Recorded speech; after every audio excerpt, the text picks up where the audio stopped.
Bismillahirrahmanirrahim. Alhamdulillahirrahmanirrahim. Wa asyhadu an la ilaha illallah wahdahu la syarikalah. Wa asyhadu anna Muhammadan abduhu wa rasuluhu la nabiyya ba'dahu amma ba'du. Ikhwatul iman yang dimuliakan Allah Subhanahu wa taala. Alhamdulillah pada kesempatan ini kita berjumpa kembali di dalam kajian khusus, dan pada kesempatan ini materi yang akan kita kaji yaitu mengenai permasalahan-permasalahan agama. Dalam hal ini adalah permasalahan-permasalahan fikih dengan berbagai macam ikhtilaf di kalangan para ulama dan juga di tengah-tengah kaum muslimin. Dan yang menjadi acuan untuk kajian ini adalah kitab Al-Hidayah karya Kiai Haji Aceng Allahu Yarham, Al-Hidayah fi Masail Fiqhiyah Muta'aridoh. Nah, itu bukunya. Itu ada dalam terjemahnya, ada versi Arabnya juga. Nah, baik, untuk permasalahan-permasalahan ini, permasalahan-permasalahan terkait dalam kitab ini adalah permasalahan yang tentu saja sering terjadi di tengah-tengah masyarakat. Sering terjadi ikhtilaf, entah itu masalah sholat, masalah saum, dan sebagainya. Dan insya Allah kita secara rutin akan mengkaji ini seperti biasanya dengan Kiai Haji Dr. Andes Hamid Siddiq, MPDI, Ketua STI Al-Hidayah Tasikmalaya. Dan tentu saja pada kesempatan ini kita akan membahas kerangkanya dulu, landasannya dulu, dan baru setelah itu kita akan membahas secara berurutan dengan mengacu pada pada kitab Al-Hidayah ini. Baik, untuk itu saya persilahkan kepada Al-Ustad untuk membahas bahasan yang pertama, yaitu mengenai adinu wa qawaiduh, itu mengenai masalah agama dan juga kaidah-kaidahnya. Ya, kami persilakan. Ya. Alhamdulillahirabbil alamin. Wa bihi nasta'inu ala umurid dunya waddin. Asyhadu an la ilaha illallah wahdahu la syarikalah wa asyhadu anna Muhammadan abduhu wa rasuluh, amma ba'd. Sebagaimana telah disampaikan barusan bahwa objek kajian dalam acara ini, dalam Istifta Al-Hidayah, yakni kita akan mengkaji secara runtut kitab Al-Hidayah fi Masailil Fiqhiyah yang ditulis oleh Ustadz Aceng Zakaria. Allahu Yarham. Allahu Yarham. Nah, persoalan pertama yang dikaji dalam buku ini adalah perkara yang mendasar terlebih dahulu. Ya, perkara yang menjadi landasan. Ya, landasan menjadikan acuan yang berkaitan dengan permasalahan-permasalahan al-fiqhiyah, al-fiqhil muta'aridah. Ya, persoalan fikih yang berlawanan ini. Tentunya ini dengan kita mengkaji ini, maka kita akan menemukan kemana titik baliknya. Jadi walaupun kita menemukan pendapat-pendapat yang berbeda-beda, tetap firman Allah itu ta'ing tanaza'tum fi syai'in farudduhu ilallah wa rasul. Kalau kalian berbantah-bantahan tentang sesuatu, maka kembalikanlah kepada Allah dan Rasul. Nah, permasalahan yang pertama yang diungkapkan dalam kitab al-hidayah fi masaila fikhiyatin muta'aridah. Ya, permasalahan fikih yang kontradiktif. Nah, ini yang sekarang itu adalah masalah din, masalah agama. Dan sekaligus juga akan membahas kaidah-kaidah dalam masalah ibadah. Di kaidah-kaidah dalam urusan ibadah. Kenapa di sini mengaitkan antara din dan masalah kaidah ibadah? Karena ya esensi dari agama itu di dalamnya adalah ada ibadah.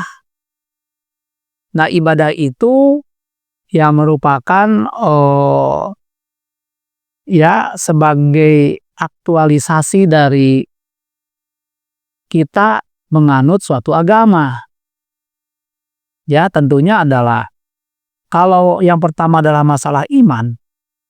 Iman itu adanya di hati. Ya. Nah, kemudian ibadah itu adalah adanya dalam bentuk jisim. Ya, dalam bentuk gerakan fisik.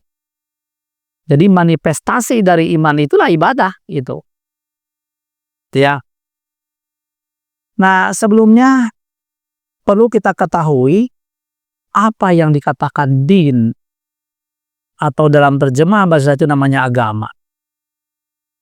Ya, agama dalam bahasa Al-Qur'an diungkapkan dengan kata din. Nah, di dalam Al-Qur'an kata din itu kurang lebih diungkapkan 82 kali. Ya, sekitar 82 kali. Itu kata din itu. Tentunya 82 kali itu tidak di satu ayat, tidak di satu surat, tapi bersebaran di berbagai Suratnya. ayat dalam suatu surat itu. Misalkan ketika kita membuka lembaran Al-Quran yang pertama, kita menemukan lafaz din. Tuh, dalam surat ini. Dalam surat Al-Fatihah. Maliki yaumiddin. Maju dikit, kita menemukan di Al-Baqarah. Di Al-Baqarah terungkap 2 kali. Wa yakuna dinu lillah. Al-Baqarah 143. Dan ditemukan juga di Al-Baqarah ayat 256. La ikroha fiddin. Maju dikit, kita bertemu dengan Ali Imran. Ya, populer itu ayatnya. Di Ali Imran, kita bertemu dengan ayat Inna dina indallahil Islam. Maju dikit lagi, masih di Ali Imran, ayat 823, ada bunyi ayat apa ghaira dinillahi yabghuna. Maju dikit lagi, masih di Ali Imran, kita bertemu dengan kalimat wa may yabtaghi ghairal islami dina. Maju dikit, nanti bertemu di Al-Maidah, ada al-yauma akmaltu dinakum, al-yauma akmaltu lakum dinakum. Terusnya ada lagi kalimat waraditu lakumul islama dina. Iya. 2 ya dalam di Al-Maidah tuh 2 di satu ayat 3. Dan terusnya ya. ya sampai 82 kali. 82 kali. Tentunya tidak hanya di satu surat, tapi bertebaran di berbagai ayat. Termasuk dalam surat yang paling pendek ya. Hanya yang saya amati dari kata ad-din itu, maknanya yang ditemukan ada 2. Apa saja itu? Yang pertama adalah bermakna agama. Yang kedua bermakna pembalasan. Kalau Maliki Yaumiddin yang menguasai hari pembalasan. Ya. Itu. Atau di surat Al-Ma'un, ara'aital ladzi yukadzibu biddin. Nah, itu ad-din di sana apa saudara? Pembalasan. Pembalasan ya. Karena umumnya mengartikan dengan Agama. kalau yang paling tepat hari pembalasan. Ya. Ara'aital ladzi yukadzibu biddin, apakah kamu memperhatikan tentang orang-orang yang mendustakan adanya hari pembalasan? Iya. Jadi semakna dengan Malik Yaumiddin. Ya. Yang kedua, ada bimana agama. Nah, bimana agama itu diantaranya tadi diungkapkan inna dina indallahil Islam. Sesungguhnya agama yang diterima di sisi Allah itu hanyalah Islam.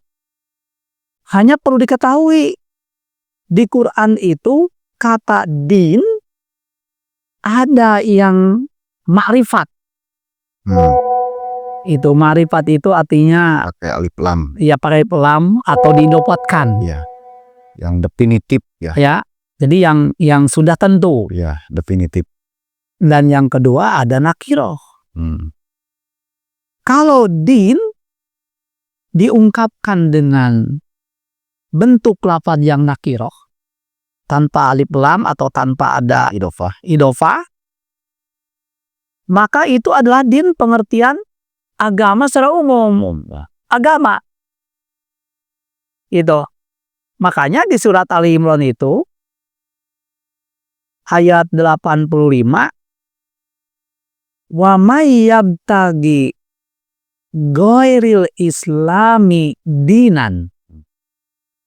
Barang siapa yang mengharapkan selain Islam sebagai agama, berarti ada di luar Islam agama. Din gitu.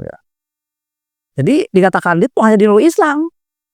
Di luar Islam ada din. Ya, sebagai satu keyakinan. Hanya kalau ternyata ada orang beragama tapi bukan agama Islam. Nah, firman Allah, fala yuqbala minhu. Tidak akan diterima tentang keislamannya itu. Agamanya. Tentang agamanya itu. Jadi, orang yang beragama di luar Islam itu, maka agamanya tidak punya nilai apa-apa.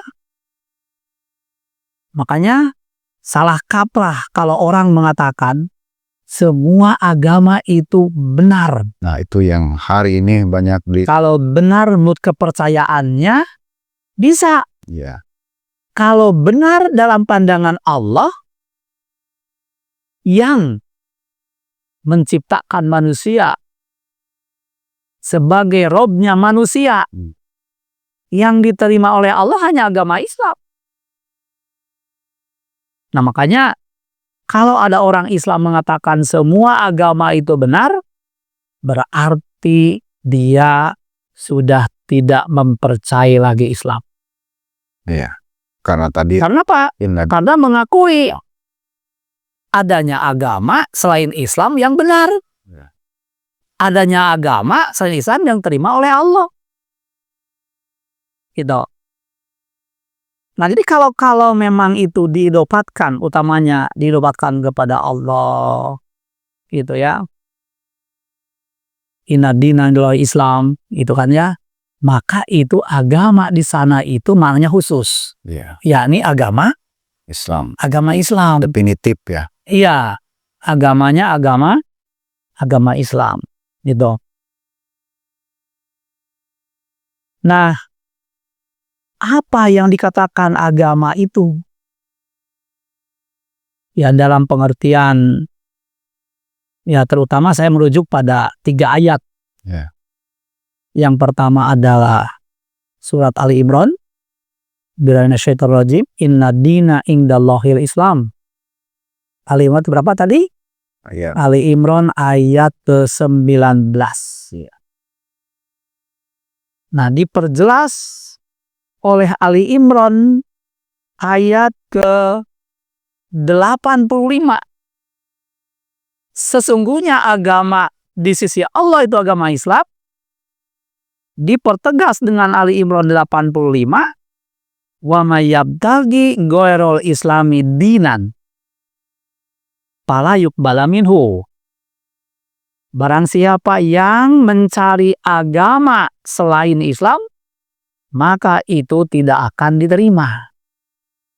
Nah, makanya makna inna dina indallahil Islam itu adalah sesungguhnya agama yang akan diterima oleh Allah itu adalah agama Islam. Nah, dari mana diartikan diterima oleh Allah? Berdasarkan Al-Imran 85. Itu. Nah, dipertegas lagi oleh Al-Maidah ayat 3.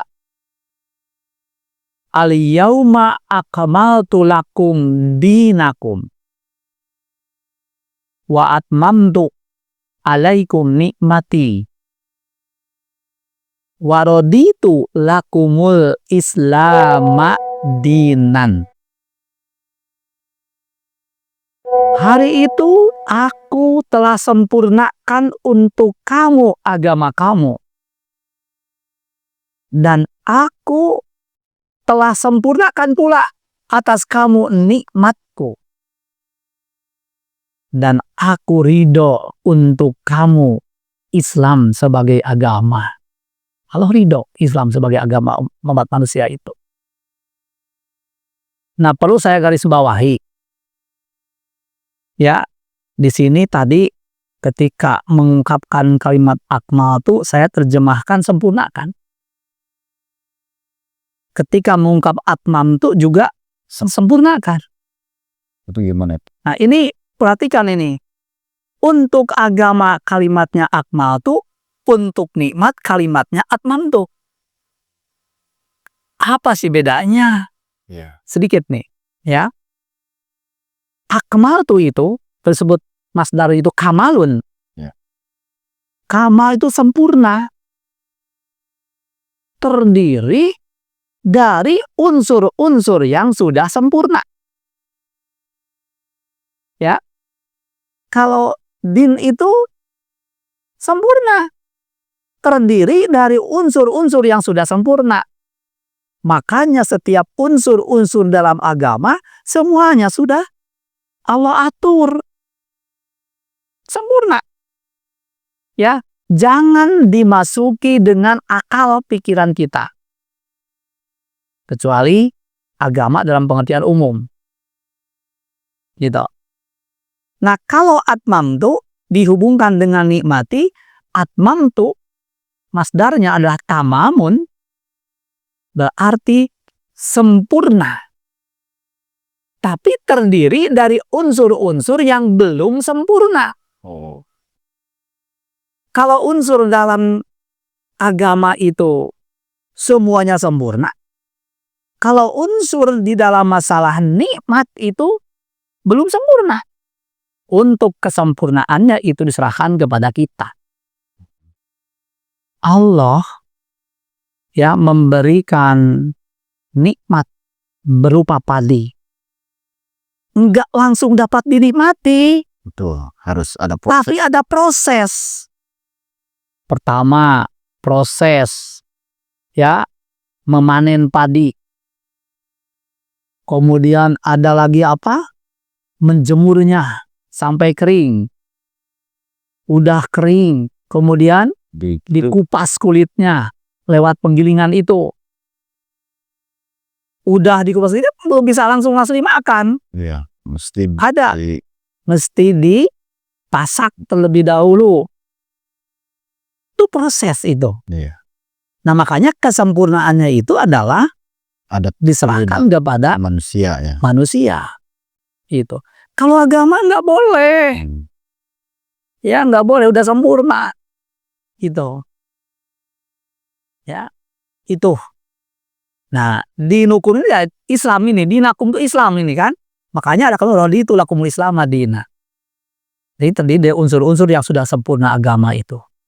Makanya akmaltu dan atmamtu. Iya. Kalau diterjemah itu kita akan menemukan arti yang sama.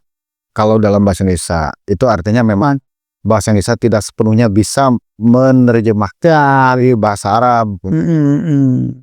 Itu jadi bahasa itu adalah tidak dapat memenuhi atau tidak ada kalimat yang sepadan Ya, dengan kalimat itu. Makanya terjemahnya sempurna aja. Makanya jangan diduga dalam Al-Quran kita menemukan ada kata yang dalam terjemahnya, dalam pengertiannya memiliki arti yang sama. Padahal kalau dalam Al-Quran itu tidak akan ada yang sama. betul. Semacam hopa. Mayat lunu mutarodifah. Ya. Nah, kamu duga itu mutarodif, ada kesamaan, padahal nggak ada kesamaan. Khauf dan khosyah. Ya. Diterjemahkan artinya sama-sama takut. Ya. Tapi itu adalah maknanya tidak sama. Gitu. Nah itu pengertian apa? Sebagai rujukan dari sini tentang agama ini. Ya. Baru kita menjelaskan tentang masalah pengertian din ya dalam ayat ini. Jadi ad-din itu kalau pakai alif lam atau ma'rifat dan nakiroh itu punya pengertian yang berbeda. Itu ya. Nah ini yang akan menjadi sumber rujukan bahas dalam din itu adalah 3 ayat ini. Ya. Langsung kan? Ada pertanyaan dulu? Ini sebenarnya cukup banyak hal yang ingin ditanyakan, tapi sepertinya di akhir saja. Jadi kita langsung aja bahas ke masalah apa tadi ya, definisi dari agama dan sebagainya. Cuman memang nanti itu persoalannya kan kalau di zaman sekarang suka ada orang yang menganggap bahwa semua agama itu benar. Nah kayak gitu ya. Dan tentu dengan ayat ini terbantahkan. Tapi tentu saja kita sebagai umat Islam dalam hal ini ya, kita harus bisa meyakinkan bagaimana agama kita, agama Islam itu benar. Nah itu harus seperti apa. Nah kayak gitu. Karena memang sepertinya tidak cukup dengan dalil semacam inna dina indal Islam. Berarti harus ada sebetulnya untuk membuktikan bahwa Islamlah agama yang benar. Harus ada pembuktian. Nah kayak gitu. Gimana kira-kira pembuktiannya saat untuk kita dakwahkan itu kan, untuk kita patahkan argumen yang menganggap semua agama itu baik dan benar. Nah kayak gitu. Persoalan zaman sekarang. Iya. Kebenaran itu banyak bukti. Di antaranya itu adalah buktinya Rasul yang diutus itu. Makanya ada kata iman tuh. Apa iman tuh? Tasdiku bima ja'a an Rasulillah. Membenarkan semua yang datang dari Rasulullah. Itu iman. Ya. Jadi apa yang dibawakan oleh Rasulullah itu ya, itu merupakan agama yang jelas benar. Nah, yang pertama adalah tentang kepribadian Rasulnya itu sendiri. Ya, kepribadian Rasulnya itu sendiri. Rasulullah itu terlahir dalam keadaan yatim. Rasulullah itu tidak pernah ditemukan dia pernah berguru tentang suatu ilmu. Tapi ternyata Rasulullah bisa menyampaikan perkara-perkara yang tidak bisa dijangkau oleh akal. Di antaranya ya tentang masalah kisah dalam Al-Quran itu. Iya, betul. Ya, tentang kisah gitu kan ya. Nih, jadi menyampaikan Al-Quran tuh itu hal yang benar. Gitu. Jadi artinya di antara pembuktiannya itu Al-Quran mampu menjelaskan peristiwa-peristiwa masa lalu sesuai masa lalu akurat dan bisa dibuktikan dengan sains, dengan ilmu ya. Iya. Arkeologi dan sebagainya juga. Nah, termasuk ya apa yang di Al-Quran itu tidak bertentangan yang dengan ilmu pengetahuan itu. Iya. Itu ya tentang kisah Adam. Iya. Itu ya. Orang ahli kitab tahu kisah Adam itu. Ya, ketika Rasul menyampaikan, kok Muhammad tahu dari mana? Nah, itu diantaranya pembuktian. Kalau begitu Muhammad benar Rasulullah. Tapi cuma orang ahli kitab tidak mau beriman. Iya. Contoh ini, Huyai bin Akhtab. Huyai bin Akhtab itu adalah orang Yahudi. Bapaknya Sophia. Sophia itu adalah istri Rasul. Ya. Sophia bin Huyai ya. Ya, Sophia binti Huyai. Binti Huyai. Nah, Sophia itu ya, ketika terjadi pengepungan terhadap orang Yahudi karena melanggar perjanjian itu, dikepunglah.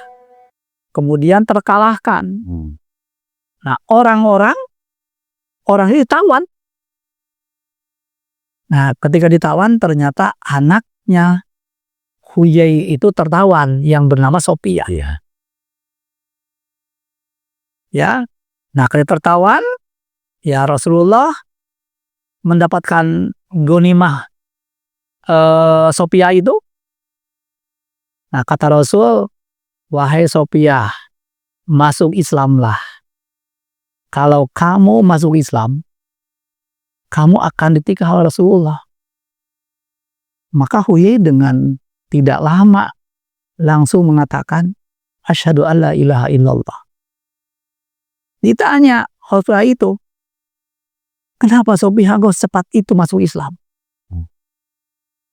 Nah, kata Sophia, ya saya ketika waktu kecil, diperkirakanlah umur 9 tahun. Ya, baginda Rasul pernah mengumpulkan orang Yahudi. Dikumpulkan orang Yahudi itu. Dikumpulkan di masjid. Nah, kenapa dikumpulkan? Karena permintaan Abdullah bin Salam. Abdullah bin Salam itu adalah ulamanya orang Yahudi. Ulamanya orang Yahudi. Guru orang Yahudi. Nah, kata Abdullah bin Salam itu, ya Rasulullah, kumpulkan orang Yahudi.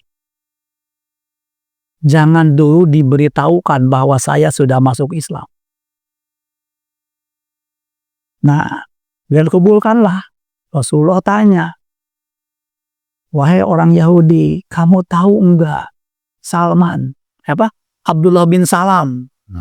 Saya tahu Abdullah bin Salam itu adalah guru kami. Gurunya guru kami. Pendetanya para pendeta. Kalau begitu kata Rasul, hendaklah kamu masuk Islam. Karena Abdullah bin Salam telah masuk Islam. Gak percaya itu, kata orang lain itu ya. Gak percaya itu.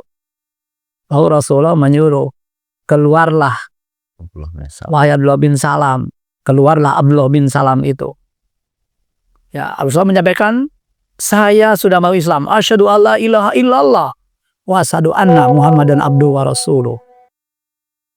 Orang Yahudi saat itu langsung dia membalikan kalimat yang tadi ucapkan. Abdullah bin Salam itu adalah orang yang terjelek di antara kami. Orang yang terburuk di antara kami, diubah kata-kata yang tadi itu. Yang tadi disebut gurunya. Nah, ubarlah orang Yahudi. Nah, yang hadir di antaranya Huyai dan kakaknya. Nah, kata Sophia, ketika bapaknya Huyai pulang bersama uaknya, kakaknya Huyai itu ngobrol. Bertanya itu. Ini gimana katanya ini? Benarkah Muhammad itu Rasulullah?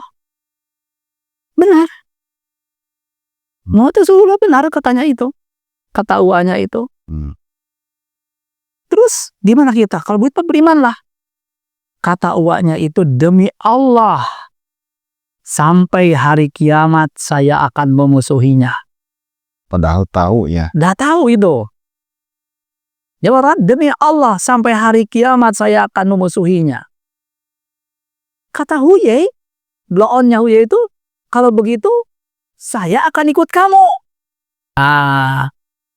Nah kata Sophia, sejak itulah saya sudah mengakui benarnya agama yang dibawa oleh Rasulullah Muhammad SAW. Ya. Nah itu sebagai bukti, orang Yahudi dapat membuktikan itu, Ya, betul. tentang beragama itu. Ya, jadi Dan banyak bukti-bukti yang lain lah itu. Ya. Itu fakta sejarah. betul. Nah itu.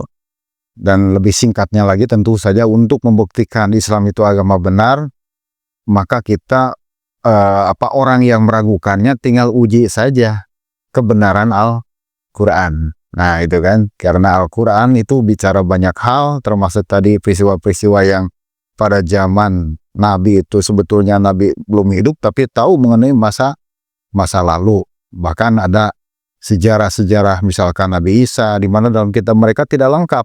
Justru di dalam Al-Quran itu jauh lebih lengkap. Nah, itu rupanya ini masalah bab yang pertama itu mengenai agama, ya ini sebagai mukadimah. Sepertinya dicukupkan sekian saja. Ustaz, insya Allah kita akan lanjut pada pertemuan berikutnya membahas lebih detail lagi, yaitu mengenai kaidah-kaidah agama, pengertian agama dan juga kaidah-kaidahnya. Ya, ikhwat iman yang dimuliakan oleh Allah Subhanahu wa taala, rupanya untuk pertemuan kita kali ini cukupkan sekian. Sekali lagi yang kita bahas adalah mengacu pada kitab Al-Hidayah fi Masail Fiqhiyah Muta'aridah karya Kiai Haji Aceng Zakaria, dan Silakan memiliki. Dan ini silakan ikhwat iman bisa juga memiliki kitabnya supaya bisa ikut di rumah sambil buka kitabnya. Insya Allah kita, jika Allah mengizinkan, kita akan bahas sampai tamat ya dari kitab ini, berbagai macam persoalan fikih. Ya, rupanya sekian. Terima kasih atas perhatiannya. Subhanakallahumma wa bihamdika asyhadu an la ilaha illa anta astaghfiruka wa atubu ilaik. Wassalamualaikum warahmatullahi wabarakatuh.